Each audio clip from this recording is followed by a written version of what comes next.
یەکێتی تاکەی دەست بەکەواکەی پارتیەوە دەگرێت.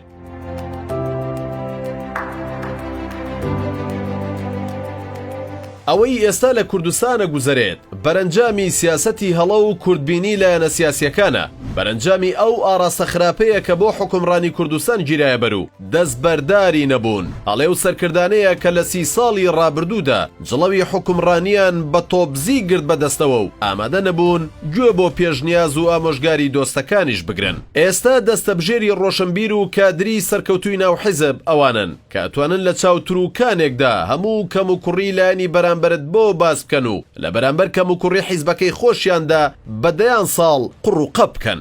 هەرچۆنێک بێت ئیتر دۆزینەوەی هەڵە و کەم و کوڕی وردبژێری و وردەکاری ناوێت. هەڵەکان زەق و دیارن، هۆکاری شکست و پاشەکشەکان، چارەسەر نەکردنی گەندەڵی و ناشەفافیەت پێویستیان بە شیکاری سیاسی نییە و ئەو منداڵانەش ئەتوانن قسەی ڕاست و دروستت بۆ بکەن کە بەهۆی خراپی دۆخی ژیانی خێزانەکانیانەوە دەستبەرداری خوێندن بوون و لەناو بازار خەریکی عەلاگە فرۆشتنن تا بتوانن تەنها بژین.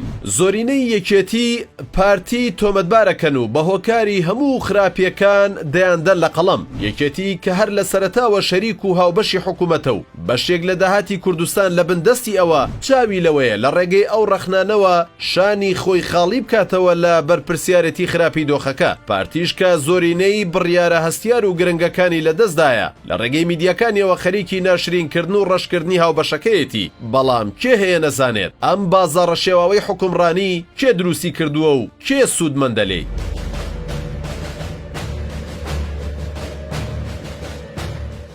خۆ ئەگەر لایەکیان بیانویستایە و ئیرادەی گۆڕانکاریان هەبوایە دەیانتوانی هەر لایەک لە شوێنی خۆیانەوە کاری زۆر گەورە و جددی ئەنجام بدات و وڵات بکەوێتە سەر ڕێچکەی بەرەو پێشچوون نەک وەک ئێستا دۆش دامان و پوکانەوە. دەبوو پارتی بە گۆڕانکاری لە پۆستی سەرۆکوەزیران ئەو فرسەتەی بقۆستایەتەوە و خاڵی جیاکەرەوەی لە نێوان دۆخی پێشتر و دەست بەکاربوونی سەرۆکوەزیرانی نوێ دابنایە. دەکرا خاڵی جیاکەرەوە ئەو بوایە کە ئیدارەی نوێ سوودی لە هەڵەکانی پێشوو ببینایە و نمونەیەکی نوێی حکومڕانی پێشکەش بکردایە کە بەداخەوە نەکی جیاوازیەکی وانە بیندرا، ئەوەشی کە بە ناوی چاکسازیەوە خرایە ڕوو پاشەکشەی زیاتری پێوە دیار بوو نەک پێشکەوتن.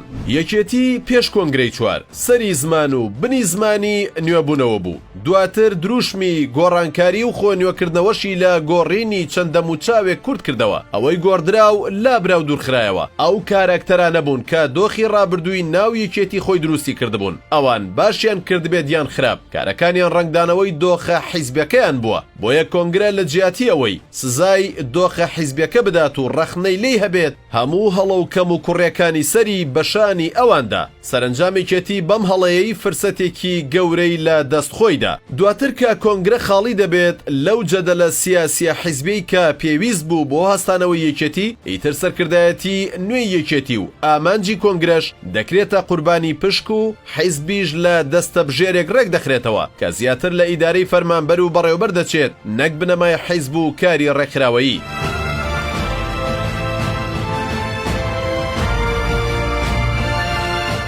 ئێستا یەکێتی لە قەیرانێکی سیاسی و ڕێکخراوەیی قوڵدایە، خۆی خستووەتە سەر دووڕێیانێک یانەوەتە بەم چاون و قاوی و بێ بەرنامەیەوە سیاسە دەکات و لە دواوەی ڕووداوەکان دەمێنێتەوە و دەست بە کەواکەی پارتیەوە ئەگرێت تا لەوە زیاتر بەجێ نەهێڵێت، یانەوەتە دەست دەخاتە سەر برینەکانی خۆی و ئیستێک دەکات و هەنگاوێک دەگەڕێتەوە بۆ دواوە و دابڕانێک لە نێوان ئێستا و ئایندەدا دروست دەکات. دیارە بۆ کارێکی لەو جۆرە پێش هەر شتێک پێویستی بە خستنە ڕووی ئەو ئیرادە هەیە کە بەرژەوەندی ئەستانەوەی یەکێتی چی پێویست بێت ئەوە بکات و بەرپرسیارەتی لە خۆی نیشان بدات وەک هێزێکی خاوەن ئیرادە و بەرپرسیار پیاچوونەوە بکات تا چارەنووسی خۆی وەک هێزێکی سیاسی سربەست بکات، بڕیار بدات کە بەرژەوەندەکانی حیزب جیا بکاتەوە و نەیبەستێتەوە بە بەرژەوەندی کەسی و ئەو پشک پشکێنەی کە ئێستا یەکێتی لەسەری ڕاگیراوە.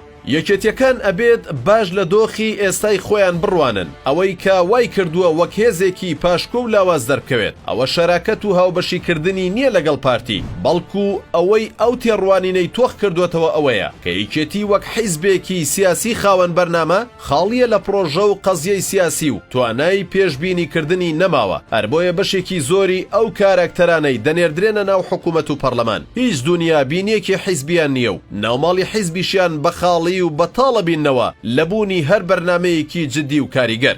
بە کورتی بەڵگەنەویستە لە دۆخێکی ئاوادا گرەوی نوێبوونەوە و هەستانەوەی یەکێتی وەک حیزبێکی کاریگەر بەسراوەتەوە بەوەی کە ئەم سەرکردایەتی ئێستا و ئەندام و سەرکردە دێرینەکانی تا چەند دەتوان و ئیرادەیان هەیە بۆ ئەوەی یەکێتی لە فۆرمی کۆمپانیا و پشکێنەوە بگۆڕن بۆ فۆرمی حیزبێکی یەکگرتووی بەرپرسیار و خاوەن قەزیەی سیاسی.